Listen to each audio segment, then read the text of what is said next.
Hello नमस्कार दोस्तों, स्वागत है आपका आपके YouTube चैनल लर्न विद रजत में और मेरा नाम है रजत। दोस्तों, आज मैं बात करने वाला हूं कि किस तरीके से हम किसी भी एग्ज़ाम में मैथ्स में 100% स्कोर कर सकते हैं।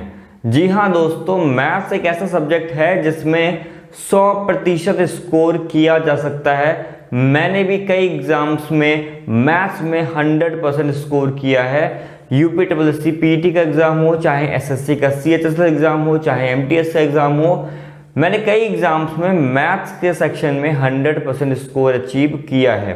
तो मैं आपको बता सकता हूं किस तरीके से आप भी मैथ्स में 100% स्कोर अचीव कर सकते हैं। तो चलिए फिर स्टार्ट करते हैं इस वीडियो को।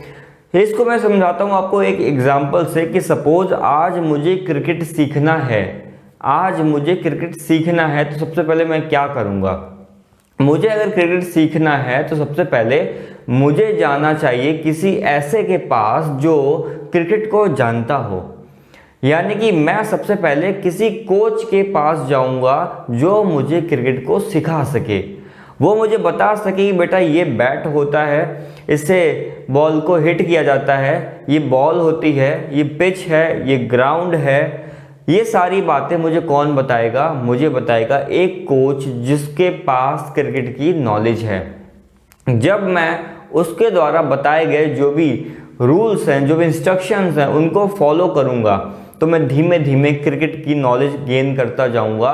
और लगातार जब मैं प्रैक्टिस करूंगा, प्रैक्टिस करने के बाद मेरे पास ऐसी काबिलियत आ जाएगी कि मैं हर बॉल पे भी 6 मारने को तैयार हो पाऊंगा। सेम आपको मैथ्स या किसी भी सब्जेक्ट के साथ ऐसा करना होगा। आपको अगर मैथ्स में 100% मार्क्स स्कोर करने हैं तो सबसे पहले तो एक बात आप जान लीजिए, आपको सबसे पहले उस व्यक्ति को ढूंढना पड़ेगा जो आपसे ज़्यादा मैथ्स में नॉलेज रखता हो।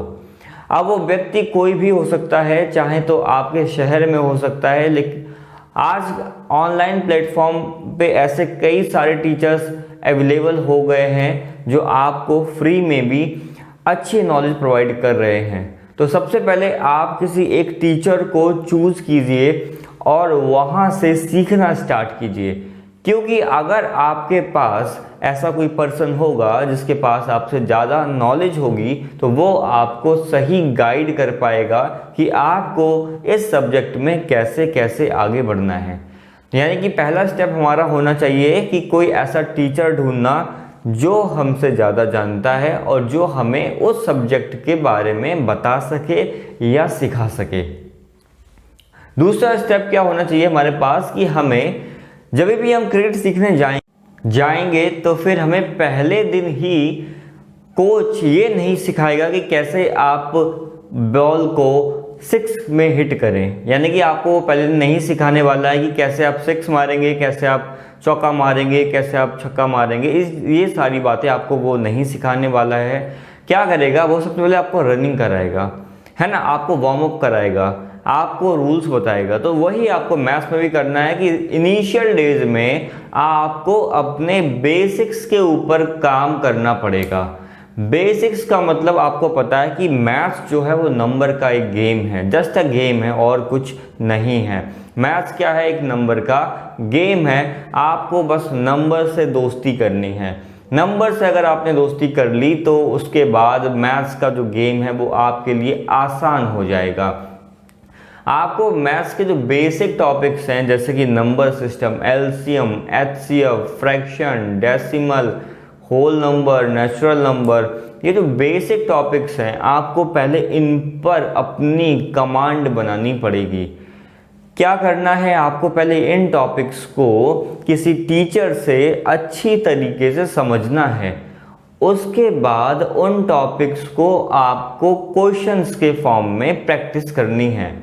और प्रैक्टिस आप कहाँ से करेंगे? तो प्रैक्टिस मेरे हिसाब से अगर आप बिल्कुल न्यू भी हैं इस सब्जेक्ट में तो आपको प्रैक्टिस करनी चाहिए एनसीईआरटी की बुक से। जी हाँ दोस्तों, एनसीईआरटी की बुक्स जब आप 1 या 2 बार लगा लेते हैं तो आपको उस सब्जेक्ट, उस टॉपिक की जो है वो बेसिक्स बिल्कुल क्लियर हो जाते हैं। यानी कि आपको उसके टॉपिक्स की जो भी क्वेश्चंस बन सकते हैं, आपको आने लग जाते हैं। बेसिक्स क्लियर करने के लिए सबसे अच्छी बुक जो है वो NCERT है, और मेरे हिसाब से आपको 8, 9, 10th की NCERT लगानी ज़रूर चाहिए, ताकि आपके जो बेसिक्स हैं वो अच्छे से क्लियर हो जाएं। तो आपने एक बार अपने टीचर को सिलेक्ट कर लिया, आपने क्या किया, टॉपिक्स को पढ़ना स्टार्ट किया, आपने उनको लगाना स्टार्ट किया किसी एक बुक से, और जो पहली बुक आपकी होनी चाहिए वो NCERT होनी चाहिए। उसके बाद आप क्या करेंगे, उसके बाद आपको जो थर्ड करना है, वो थर्ड आपको जो स्टेप उठानी है वो है ढेर सारी प्रैक्टिस। क्या करनी है आपको, ढेर सारी प्रैक्टिस। जब भी आप NCERT को कंप्लीट कर लेंगे, उसके बाद जो भी आपके एग्ज़ाम से रिलेटेड बुक होगी, आप उस बुक को उठाएंगे और उस टॉपिक को उस बुक से भी कर लेंगे। जब आप उस बुक से अपना टॉपिक को क्लियर कर लेंगे, तो आपके जितने भी प्रीवियस ईयर के क्वेश्चंस हैं, जितने भी हाई लेवल्स के क्वेश्चंस हैं, आप उन क्वेश्चंस को भी करना सीख जाएंगे। और जिस क्वेश्चन में आपको दिक्कत आए, जिस क्वेश्चन में आपको डाउट आए, उस क्वेश्चन को विशेष रूप से आप टिक करके रखेंगे कि नेक्स्ट टाइम जो है जब भी रिवीजन करेंगे तो हम उन क्वेश्चंस पे विशेष रूप से ध्यान देंगे।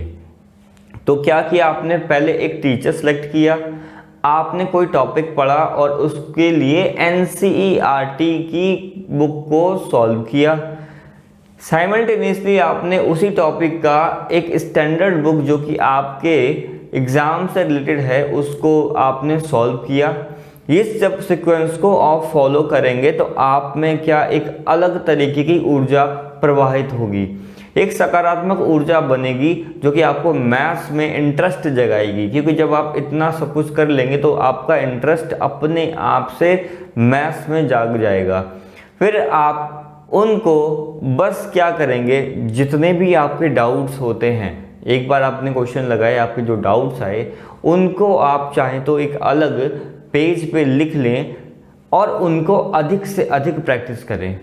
उन जैसे क्वेश्चंस को भी और लगाने की कोशिश करें, ताकि वो जो आपका टॉपिक है वो 100% क्लियर हो जाए। जब आप एक टॉपिक पर कमांड कर लें, उसके बाद आप दूसरा टॉपिक स्टार्ट करें और सिर्फ इसी साइकिल को फिर से फॉलो करें। टीचर से पढ़ें, NCERT सॉल्व करें और अपनी स्टैंडर्ड बुक को सॉल्व करें। अगर आप ऐसे करके पढ़ाई करते हैं तो यकीन मानिए आप मैथ्स में एक अच्छा लेवल अचीव कर पाएंगे। मैथ्स सारा खेल है नंबर्स का। नंबर्स की आप जितनी प्रैक्टिस करेंगे उतने ही आप अच्छे होते जाएंगे। देखिएगा, मैथ्स बेसिकली दो चीज़ों का कॉम्बिनेशन है मेरे हिसाब से। एक है आपके कॉन्सेप्ट और दूसरा है कैलकुलेशन। मैथ्स में आपने कॉन्सेप्ट सीख लिए लेकिन आपको वो कैलकुलेट करना नहीं आ रहा, तो भी आप मैथ्स नहीं कर पाएंगे। तो कैलकुलेशन जो है वो कॉन्सेप्ट से पहले आती है, यानी कि आपको पहले आना चाहिए कि आप इन संख्याओं को अगर सम करेंगे तो कैसे करेंगे। देखिए, मैथ्स में आप जितना पेन कम उठाएंगे उतना ब्रेन ज़्यादा यूज होगा। जितना पेन कम उठाएंगे उतना ब्रेन ज़्यादा यूज होगा। इनिशियल डेज में आप जो भी क्वेश्चन करेंगे उसको एक पेज भर देंगे, तब जाके आपको वो क्वेश्चन हो पाएगा। लेकिन जैसे जैसे आप प्रैक्टिस करेंगे, आपसे वही क्वेश्चन जो है वो 2 से 4 लाइनों में लगना स्टार्ट हो जाएगा, क्योंकि आपको अलग अलग तरीके से मेथड पता लग जाएंगे कि आप इस क्वेश्चन को एक से ज़्यादा कैसे मेथड से सॉल्व कर पाएंगे। तो आपको बस क्या करना है, आपको ढेर सारी प्रैक्टिस करनी है। किसी टीचर को, आप टीचर से जिससे सीख रहे हैं उनसे सीखने के बाद ढेर सारी प्रैक्टिस करनी है। प्रैक्टिस से कभी भी आप नहीं डरेंगे। अगर आप मैथ्स में प्रैक्टिस नहीं करेंगे तो यकीन मानिए कुछ दिनों के बाद आप वो कॉन्सेप्ट, आप वो रूल्स सब भूल जाएंगे। और अगर आप एक बार भूल जाएंगे, आप दोबारा से पढ़ेंगे तो आपको फिर से नया सा लगेगा, यानी कि आपको लगेगा कि ये जो टॉपिक है हम पहली बार पढ़ रहे हैं। इसलिए आप एक टाइम टेबल अपना निर्धारित करेंगे डेली का कि आपको इतने घंटे मैथ्स पढ़नी है जिसमें हमें कॉन्सेप्ट सीखने हैं और प्रैक्टिस करनी है। कॉन्सेप्ट सीखने हैं और प्रैक्टिस करनी है। इस तरीके से जब आप डेली प्रैक्टिस करेंगे तो 2 महीने, 3 महीने, 6 महीने के बाद आप अपने आप को एक अलग स्तर पर पाएंगे। और लगातार जब आप इस तरीके से प्रैक्टिस करेंगे तो फिर आपकी जो मैथ्स में क्वेश्चन सॉल्व करने की एबिलिटी है वो कई गुना बढ़ जाएगी और इस तरीके से आप मैथ्स में फुल मार्क्स भी अचीव कर सकते हैं।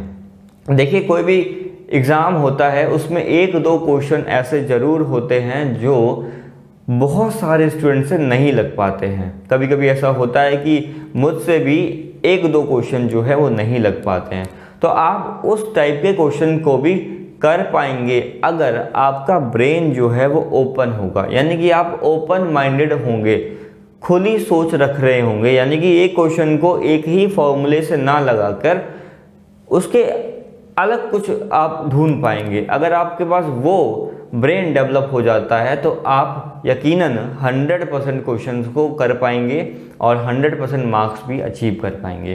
तो बस आप इन टिप्स को फॉलो कीजिएगा और आप देखेंगे कि आप जो है मैथ्स में अच्छा स्कोर करना स्टार्ट कर देंगे। अगर आपको इस वीडियो से थोड़ी भी हेल्प मिली है तो इस वीडियो को ज़रूर लाइक कीजिएगा, चैनल को सब्सक्राइब कीजिएगा और दोस्तों के साथ शेयर ज़रूर कीजिएगा। मैं ऐसे टिप्स आपके लिए लेकर आता रहूँगा। चलिए फिर मिलते हैं किसी और वीडियो में, तब तक के लिए थैंक यू सो मच।